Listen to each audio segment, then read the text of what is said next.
खुलुमबाय लोगोफोर, बर'नि मोनदांथि चेनेलाव बयखौबो फिन खेबसेबाव बरायनाय जाबाय। दिनै 28 नभेम्बर 2025। दिनैनि दिना खायसे राशिफोरनि थाखाय मेहेरगोनां जानानै फैगोन आरो खायसेफोरा साबधानै सोलिलांनो गोनां जागोन।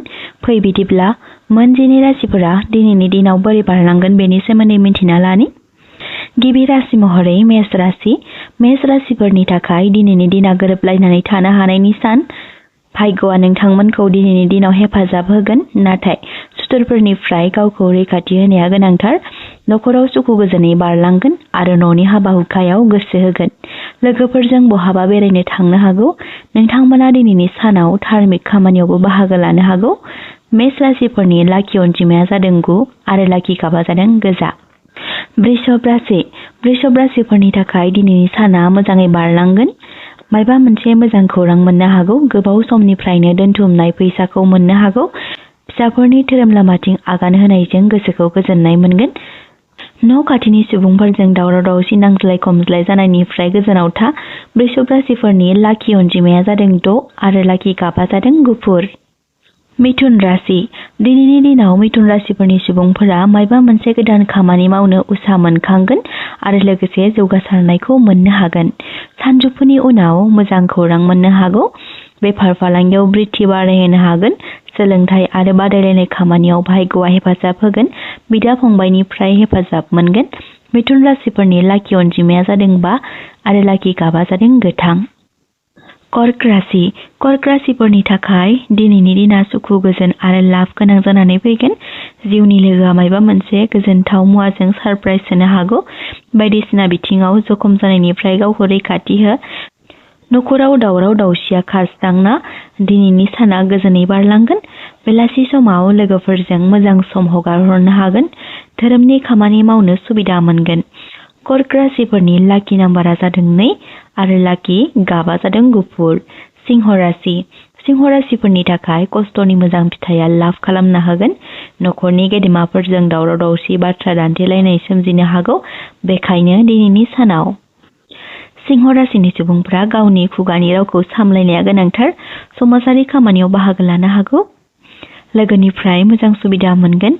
सिंह राशिफोरनि लाखि अनजिमाया जादों 1 आरो लाखि गाबा जादों गोथांस्रो। कन्या राशि।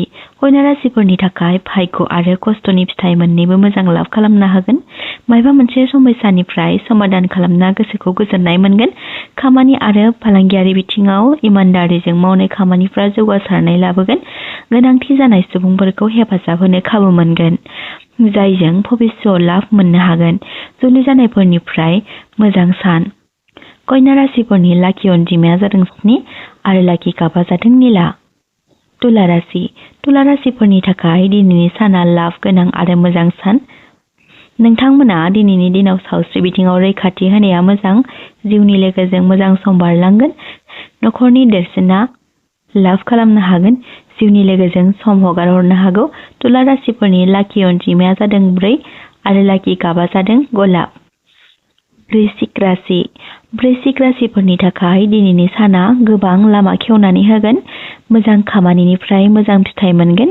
फालांगियारि बिथिङाव लाभ खालामनो हागोन। मोजां मोनज्लायनायफोरनि थाखाय भाग्यआ हेफाजाब होगोन। बहाबा बेरायनाय बा मायबा मोनसे मोजां खामानि मावनो खाबु मोनगोन। नखराव लोगो नङाब्ला आलासि फैनो हागौ। वृश्चिक राशिफोरनि लाखि अनजिमाया जादों 8 आरो लाखि गाबा जादों मेरुन। धनु राशि। धनु राशिफोरनि थाखाय दिनैनि खामानिया मोजां बारलांगोन। गोबाव समनिफ्रायनो फुरा खालामनो हायै खामानिफोरखौ फुरा खालामनो हागोन। बिहामजोफोरा बिहाव बिखुनजोनि नखराव सनमान मोननो हागोन। थासारिया गोग्गोमै बारलांगोन। खरसा बांनो हागौ। उन्दैफोरनिफ्राय हेफाजाब मोनगोन। धनु राशिफोरनि लाखि अनजिमाया जादों 3 आरो लाखि गाबा जादों गोमो। मकर राशि। मकर राशिफोरनि थाखाय दिनैनि साना मोजाङै बारलांगोन। नोंथाङा थान्दा गोसोजों खामानिफोरखौ फुरा खालामनो हागोन। नखराव गथ' गथायजों मोजां सान बारलांगोन।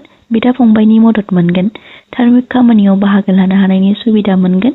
खरसा बांगोन। मकर राशिफोरनि लाखि अनजिमाया जादों 8 आरो लाखि गाबा जादों गोसोम। कुम्भ राशि। दिनैनि साना कुम्भ राशिफोरनि थाखाय मेहेरगोनां जानानै बारलांगोन। गोबां गोसोनि साननायफ्रा फुरा जाफुंगोन। नखराव सुख सान्थिया साग्लोबसारगोन। बिफा आरो बिबथैफोरनिफ्राय मदद मोनगोन। फालांगियारिफ्रा गोबां बिथिङाव लाब मोनगोन। कुम्भ राशिफोरनि लाखि अनजिमाया जादों 11 आरो लाखि गाबा जादों अख्रां गाब। मीन राशिफोरनि थाखाय दिनैनि साना लोगो आरो सोमोन्दोआरिफोरनिफ्राय मदद मोननायनि सान। खायसे नांज्लाय खमज्लायनिफ्राय गावखौ रैखाथि हो। थाथ'नानै थानाय खामानिफ्रा फुरा जाफुंगोन। बेरामिफ्रा देहाखौ गाहाम मोनगोन। दान पुण्यनि खामानि मावफुंजानो हागौ। मीन राशिफोरनि लाखि अनजिमाया जादों 7 आरो लाखि गाबा जादों गोमो। सानसेयारि फानजामुथि नायनो मोजां मोनग्रा आइ आफा बिदा फंबाय बिब' बिनानाव गासैनिसिमबो दिनै 28 नभेम्बर 2025 नि गाहाम हामलायनायखौ आंनि गोसो गोरबोनिफ्राय जासिहरनाय थाबाय आरो बेजों लोगोसे जाय बिथांमोना भिडिअखौ जोबजासिम नायजोबलांबाय बिथांमोननि थाखाय बयनिसिमबो साबायखर बावहरनाय थाबाय।